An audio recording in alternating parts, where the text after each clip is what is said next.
आ जाए, जिनके पास धन आ जाए, फिर उनको उल्टे पुल्टे काम बड़े सूझते थे।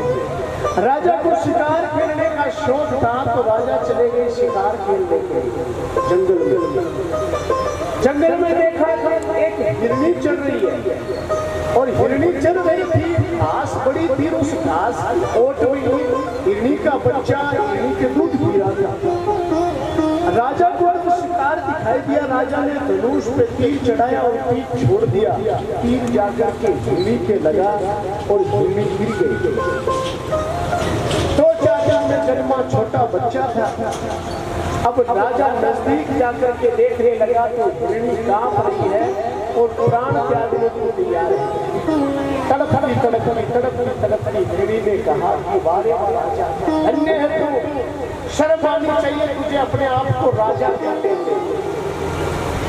अरे राजा का काम होता है प्रजा की रक्षा करना, और प्रजा राजा की केवल इंसान नहीं होते, ये पेड़ पौधे भी राजा की प्रजा है, जीव जंतु भी राजा की प्रजा है, और इन सब की सेवा करना राजा का कर्तव्य है, राजा का कर्तव्य है।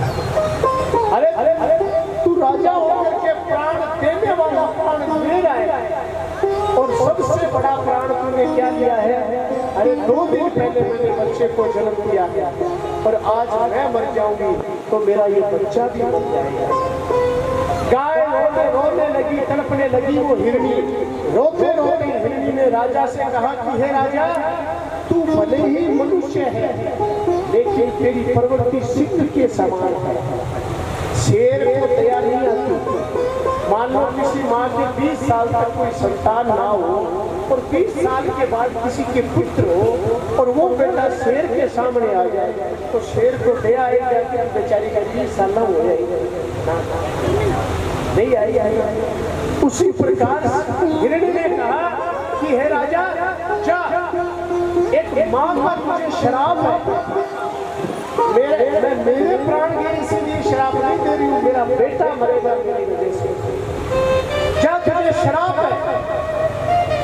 तेरे अंदर सिंह की प्रवृत्ति है, तो तू राजा सिंह हो जा, तो अभी से सिंह बन जाएगा।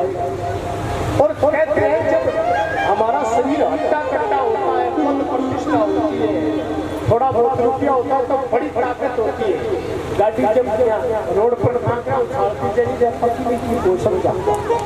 और जिस दिन डॉक्टर के पास गए और डॉक्टर ने नब्ज पकड़ के कह दिया कि भैया तेरे को कैंसर है, उस दिन वो चोट, उस दिन वो गाड़ी, उस दिन वो घमंड, सबका सब गुब्बारे की तरह हवा निकल गई। जैसे ही शराब लगा, लगते ही राजा घबराया और हिरनी से प्रार्थना करने लगा कि हे हिरनी, मेरी गलती हो गई, मुझे क्षमा करो, और अब कोई उपाय बताओ। आज के बाद जीवन में मैं ऐसा कर्म नहीं करूंगा। हिरनी को दया आई। हिरनी ने कहा कि जा राजा, जिस दिन तू कपिला गाय के श्वास में आएगा, तेरी बात होगी कपिला गाय से, उस दिन तू वापिस राजा के रूप में आ जाएगा। अब जैसे ही हिरनी ने प्राण त्यागे, हिरनी का श्राप असर किया, देखते ही देखते वो राजा सिंह के रूप में आया। और सिंह आखिरी तो दया वया तो सब चली गई। अब सिंह झपटा अपने सैनिकों पर हाथ से भागे जंगल पर हो गए। राजा सिंह बना जंगल जंगल भटकता भटकता भटकता भटकता गोकुल की तरफ चला गया। हुआ ये कि वहां पर गाय चल रही थी, एक गौ माता गायों के झुंड से अलग अलग, और वो सिंह के सामने आ गई। और जैसे ही सिंह के सामने आई तो कहने लगा सिंह कि हे भैया, अब तेरे देवताओं को याद करने, तेरे भगवान को याद करने, मेरी नजर में मेरे सामने जो आ जाए उसके प्राण चले जाते हैं। गाय कांपने लगी, डराने लगी। गाय कहने लगी कि मैं ऐसे नहीं कांप रही हूँ, मैं अपने पुत्र के लिए कांप रही हूँ। मेरा बेटा भूखा और वो मेरी आस में है, और मुझे उसे दूध पिलाना है जाके। आज अगर मैं नहीं पहुंची तो मेरा बेटा मेरी आस में बैठा रहेगा, हे सिंह मुझे जाने दे, मैं मेरे बेटे को दूध पिला करके वापस आ जाऊंगा। सिंह कहने लगा कि मैं पागल थोड़ी हूँ जो तुझे हाथ में आई तो छोड़ दूं। गाय ने सौगंध खाई मिलते की, तब सिंह ने मन में सोचा कि चलो आज तक भरोसा किया तो नहीं, लेकिन इस पे भरोसा करके देखते हैं और जाने देते हैं। अगर ये नहीं आई तो किसी और गाय को पकड़ लिया, चलो एक बार जाने देते हैं। सिंह ने उस गाय को जाने दिया, वो गाय गई है घर पे, अपने बच्चे को दूध पिलाया, अन्य गायों से मिली और सबको बोला कि अब मैं कल नहीं आऊंगा। सारी कहानी बताई, बेटा बोला माँ मुझे जाने दे, लेकिन गैया ने सबको आने से मना कर दिया और स्वयं गाय अकेली आ गई। जैसे ही गाय वापस दोबारा सिंह के सामने आई तो सिंह देख करके मन में हंसाया। सिंह कहने लगा कि धन्य हो गया, अरे तुम धन्य हो, प्राण त्यागने के लिए मौत की मुख में दोबारा आ गई। अरे तुमने अपनी बात को रखा है, तुम्हारी बात सुन करके, तुम्हारे स्वरूप को देख करके मैं धन्य हुआ। सिंह और गाय आपस में बात कर रहे हैं तो गाय के मुख से जो श्वास निकल रहा है वो श्वास सिंह की तरफ जा रहा है, जो श्वास निकल रहा है वो सिंह की तरफ जा रहा है। थोड़ी देर सिंह पर गाय का श्वास लगा तो गाय क्या देखती है, चमत्कार ये हुआ कि देखते ही देखते जो राजा था वो श्राप से मुक्त हो गया और सिंह से पुनः राजा के रूप में आ गया। बोलो गौ माता की। सिंह के रूप को छोड़ करके राजा के रूप में आया। अब गैया घबरा तो पहले रही थी, राजा ने हाथ जोड़ करके गौ माता को प्रणाम किया और सारी कथा बताई कि ये भैया मुझे श्राप लग गया और धन्य हो तुम्हारे श्वास को पाकर के मेरा श्राप दूर हो गया। हे भैया अब बोलो मैं आपके लिए क्या कर सकता हूँ। तब गाय ने कहा कि डर के मारे मेरा गला सूख रहा है, मुझे पानी पिला दो। तब गाय के लिए उस राजा ने जमीन में फेंका करके पानी पिलाया और वो गोकुल कपिला के नाम से प्रसिद्ध हुआ और वो तीर्थ आज भी है, बड़ा तीर्थ हो गया। लोग गोपिला के जाते हैं, स्नान करते हैं, गाय का जूठा नहीं होता, ऐसा गाय के मुख में गाय, ऐसे गाय के संपर्क में आने से पाप दूर हो जाते हैं। जरा विचार कीजिए, हम नित्य गाय की सेवा करें, गाय की शरण में जाए तो हमारा कितना कल्याण है। विचार करने वाली बात है, सोचने वाली बात है। अरे ऐसे ऐसे हमारे सनातन संस्कृति में पूजा पाठ है, ऐसे ऐसे विधान है।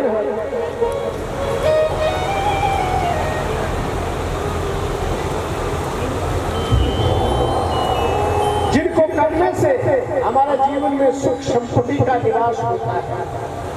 देखो अगर हमसे ये कर्म नहीं हुआ तो बहुत सारे हमारे घर में देखो आदि व्याधि पीड़ा भी होती है। जीवता जी होता है, जैसे मान लो एक पेड़ है हरा भरा, इस पेड़ पे फल भी मिलेगा, फूल भी मिलेगा, कीड़े भी मिलेंगे, गले से पत्ते भी मिलेंगे, छांव भी मिलेगी। अगर ये हरा भरा है तो सब भी मिलेगा, इस पेड़ को खाने वाले भी मिलेंगे और इस पेड़ के फल भी मिलेंगे। उसी प्रकार घर में सब प्रकार की आदि होती है। कल भी मैं गया था फिर भी किया।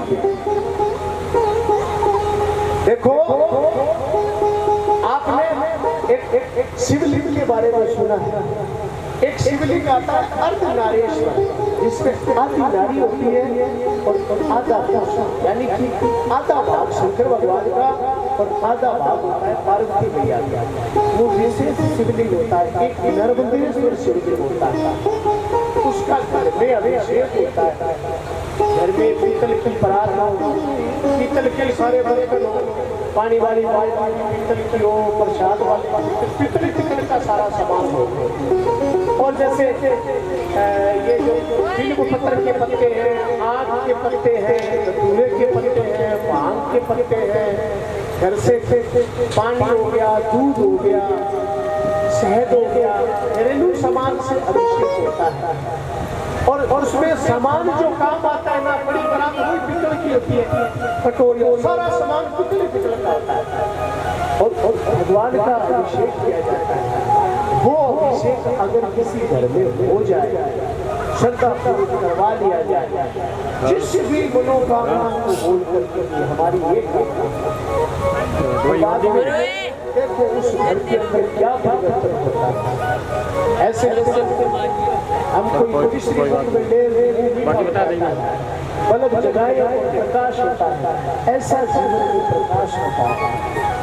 और अब क्या दुकान बताए, अगर ऐसा कोई हो, कोई उसका समय नहीं, कभी भी करवाओ, किसी भी दिन करवाओ, तो अब वो ना तो शिवलिंग आपके पास उपलब्ध मिलता, शिवलिंग मिल जाए तो सारे बर्तन पितल के नहीं मिलेंगे। एक ऐसा हमारा किसी से संपर्क है कि उनके पास सारा सामान ये मौजूद है, पितल की बरात, पितल की बाल्टी, सारा कुछ सामान साथ में लेके आएंगे पंडित जी, और आपके घर में वो अभिषेक कर देंगे। सारी पूजा सामग्री सारी टोटल अपने साथ में लेके आएंगे, कुछ नहीं लेके आना। अगर ऐसा कोई करवाना चाहे तो कल से आप वहाँ पर काउंटर पे दिखा देंगे, यहाँ अपना मोबाइल नंबर दिखा दें, बड़ा लाभकारी होता है। एक सेवा भाव से पूजा से आप जुड़ करके उससे लगाव करके देखो, फिर हमारे जीवन में क्या कुछ लाभ होता है। चाहे आदि जाति पीड़ा हो, बहुत सारी पीड़ा होता है। किसी के घर में पैसा आता बहुत है, लेकिन जाता घर पता नहीं चलता। किसी के घर में बीमारी पे लगता है, किसी को कुछ लगता है। आप अपने हाथों से शुभ कर्म करके देखो कि जीवन में क्या बदलाव आता है। आज धीरे धीरे समय ज्यादा लग गया, भागा दौड़ी बहुत हुई है, और अभी थोड़ी देर के बाद में आरती का समय है, और अभी हो सकता है कोई बड़ा धमाका हो जाएगा।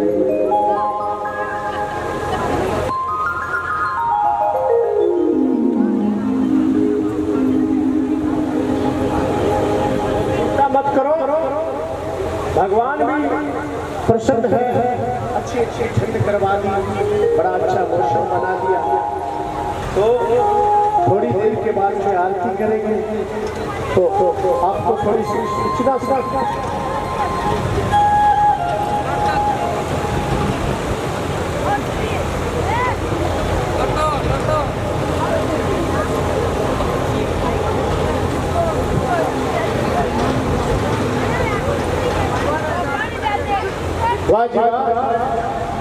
₹11,000 कृष्ण श्लोक बस्तीराम जी शिहार, ₹11,000 कृष्ण श्लोक बस्तीराम जी शिहार, ₹11,000 हेतराम जी श्लोक नेतराम जी सीमा, और एक पंखा और एक गद्दा। देखिए, एक पंखा और एक गद्दा इसलिए दिया है कि जिस दिन गौ प्रवेश होगा उस दिन एक गाय की इस गद्दे पर बैठा करके पूजा की जाएगी, तो बड़ा सौभाग्य प्राप्त हुआ है। तो भैया के लिए गद्दा और पहली जो गाय होगी उसको परिक्रमा के लिए, फेरी के लिए, और उसकी विशेष सेवा, जैसे कभी आप नागौर गए हो तो वहाँ पर काम देनी होगी, उसी प्रकार बड़ा सुंदर एक व्यवस्था बनाया जाएगा। तो ये बहुत बड़ी बेतरनी को पार करवाने वाली नौका जा रही है, नाव जा रही है। इस नाव में बैठिए, हालांकि पूछना तो नहीं चाहिए, लेकिन हम गांव अपने एक घर के ही बैठे, एक ठीक है। अभी तक बाहर का कोई नहीं, एक दो मेहमान ये अपने।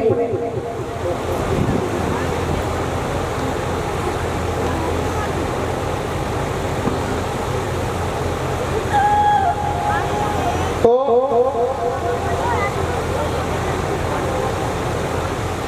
मैं आपसे एक छोटा सा सवाल करना तो नहीं चाहिए, लेकिन ना मैं हाथ खड़ा कराऊंगा ताकि आपको पता नहीं चलेगा।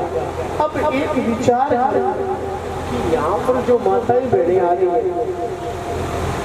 अब मैं ये पूछ लूं कि कोई वो माताएं मेरे हाथ खड़े करो जिनके घर से पुरुष नहीं आता तो आपका साथ कैसा हो?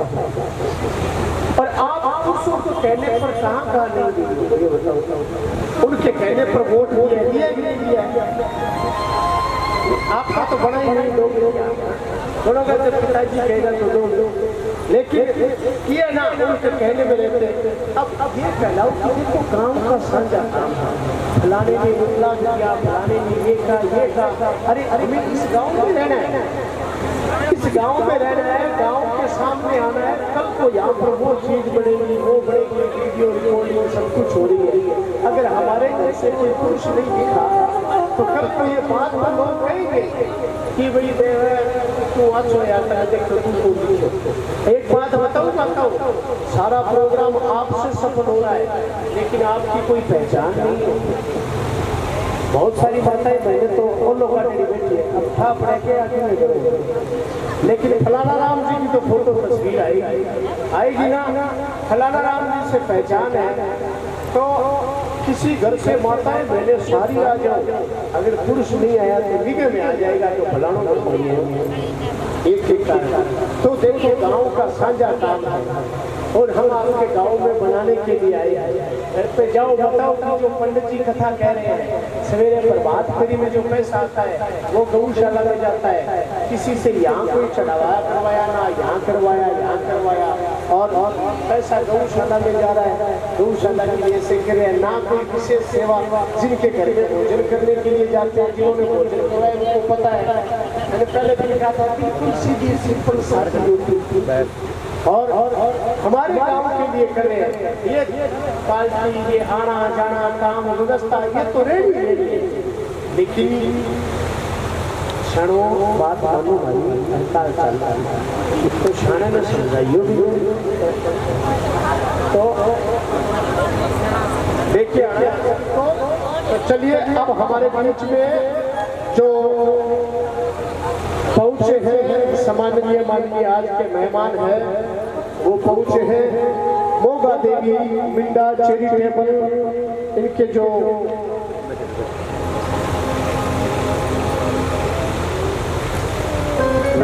डायरेक्टर हैं, और MC जोशी हमारे बीच में पहुंचे, जोरदार तालियां बजाइए। और इनके साथ में है बलबीर सनोग श्रीनिवास बगला साहब, इनके लिए भी जोरदार तालियां बजाइए। बहुत बहुत धन्यवाद है जो हमारे बीच में पहुंचे हैं। पूरा गांव इनका आभारी है जिन्होंने अपने कीमती समय में से समय दिया। अच्छा, दूसरी बात, सबका मन होता है कि भाई कोई पंडित जी हमारे घर पे आए। बहुत सारे लोग कल 6-7 घरों में जाके आए थे शाम को। आप ऐसा किया करो कि कोई किसी को एक व्यक्ति को नाम लिखा दिया गया कि हमारे घर पे जाना है, तो हमारा राउंड लगे ना, तो उस राउंड के अनुसार जाके आ जाएंगे शाम को। सुबह तो मुझे समय नहीं होता, शाम को 1-1.5 घंटा होता है, 1-1.5 घंटे में थोड़ा मिलने में कोई बात नहीं। हमारा किसी से कोई भेद नहीं है कि हम उसके घर नहीं जाते, उसके घर नहीं जाते। बहुत सारों को होता है कि हम कुछ पूछे, कोई घर के बारे में पूछता है, तो आप व्यवस्था ये बनाए रखो ताकि हमें भी परेशानी ना हो और दिक्कत ना हो। कल से ये विचार कर लेना, कल से कोई एक बंदा या कोई एक सदस्य खड़ा कर देंगे, आप उनको अपना नाम लिखा दो उस घर का, ताकि जब शाम को हम निकले राउंड में एक राउंड में पूरा